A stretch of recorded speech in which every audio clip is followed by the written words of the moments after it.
That's right, and I talked to a meteorologist here at SDG&E who says the conditions right now are eerily similar to the conditions back in December of 2017 and December of 2020, which of course sparked the lilac fire as well as the willow fire. Now, I just checked the outage map a short time ago, and it looks like outages have already started in spots like Alpine, Descanso, and Boulevard. That meteorologist says the real rough patch that we have to get through is over the next 24 hours. What this event is telling us is that this is actually the highest fire potential we have seen in San Diego County in 6 years. We have to go back to the peak of our fire season in 2018, the last time we saw an event that scored this high.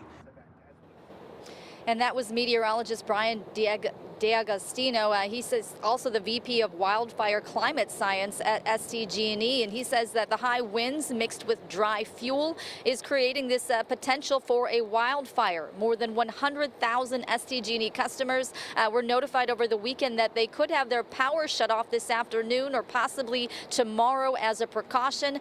So we're talking anywhere from Far East County all the way to the coast, communities like Del Mar and Encinitas. D'Agostino says you should know if it is shut off, it could take a while before they're able to get it back on, that it could be possibly Wednesday or later in the week that it's turned back on. They are planning for damaging winds, so possibly down trees.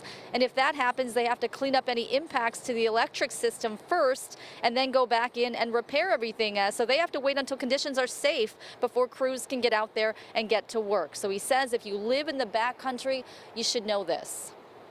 What I would love our backcountry residents to do is prepare for a multi-day power outage, especially those who live within the backcountry, right? Unincorporated areas of San Diego, especially once you get really from the foothills up to the mountains.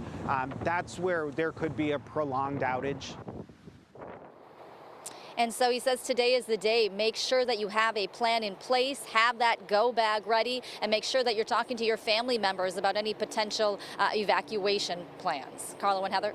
Kelly, do we know a timeline of all of this when the winds are expected to be especially wild out there?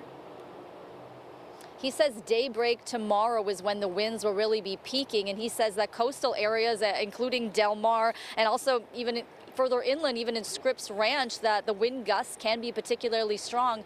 He says by Wednesday, a lot of that high wind is going to move into the mountain area, and he says Thursday, hopefully, we should be in the clear. All right, people need to be ready for it. Could be coming. Kelly Hestall reporting for us live. Thanks, Kelly.